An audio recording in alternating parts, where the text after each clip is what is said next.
Hello students, welcome to our new channel steno वाले sir. मैं आपको डिक्टेशन प्रोवाइड करने जा रहा हूँ। Be ready for it. Start. Mister deputy speaker sir, we are happy to debate this important subject once more. As you know, the defense debate should necessarily concern all of us, and it should be based on a national consensus. It is not a one party business or a one man show. It concerns the entire nation, its security and liberty, as without a strong country, everything else has no meaning. Therefore, all valid viewpoints expressed must be taken into account in involving such a policy. We have been warned about various threats as evident in this report of the Defense Ministry, and my own criticism, if at all I should say, is that a time has come when this nation expects that those threats and our counter postures to meet those threats must be spelt out more wisely. By this I mean that one who studies this report, unless one has access to various other documents is available in abundance elsewhere, one cannot arrive at a position as to what exactly we are trying to do in order to meet the so-called threat, which I certainly assert there is. I think a time has come when the country should be taken into confidence, when the members of parliament should be taken into confidence as to what exactly we mean and what exactly we are going to do, and a slightly better understanding should be reflected by the defense ministry towards this point. I certainly do not wish that classified items are to be made available. They are certainly the prerogative of the administration to keep, but they should give us at least in general terms what we are expected to know. Nearly 55% of the last year's defense budget was spent on the rise in the costs of petroleum articles, oil, fuels, lubricants, and the rise in pay scales, pensions, and allowances, etc. It hardly left for the entire defense budget a balance of 40%, which goes to make the real hard punch, and so it remains this year also. This position has to be rectified in the coming months, and that is a cause for concern.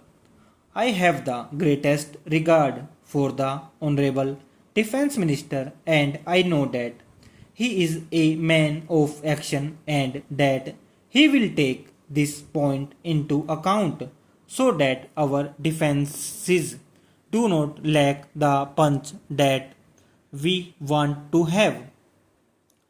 The threats as spelled out in the report of the ministry are mainly from the north and west, and as far as they go, they are right. As far as the threat from the west is concerned, it is more positive. I do not foresee anything to come out of that cold state in the north. But if you look at the west, in the defense budget of Pakistan has increased by 25% in the last year. From 1981, they have increased their budget 50%. They have raised 3 infantry divisions and 1 armored division. Not only that, they say that Pakistan will settle outstanding differences with India from a position of strength. We, on the other hand, have the same commitments as we had before 1971. That should be an indication to those who understand this matter that our commitments remain the same. Our ratio of forces on the western sector necessarily has not improved as one would like them to do. Together with this, the leadership of Pakistan is known for diverting the attention of their people from the various troubles that they have inside their country and creating tensions along the western border which concern us. We have had the sad experience of having 3 major wars in the last 40 years.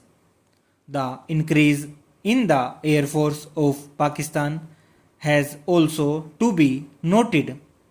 It is no good just not giving any importance to the idea that they do not have an industrial base and therefore it does not constitute any threat to us.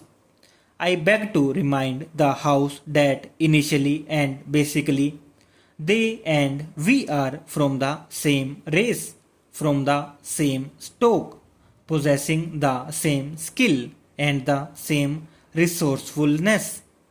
So, one should not underestimate the capacity that they have for doing all this. I wish to say, in all humility, that specially attention must be paid towards this.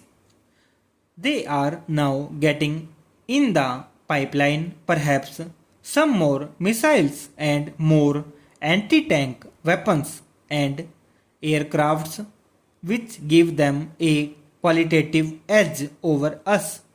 Now, the other factor that needs to be taken into account is China's own way of thinking, compelled by its own national security angles. It has left its old narrow position and has now gone into a lot of technical and technological cooperation with Western countries.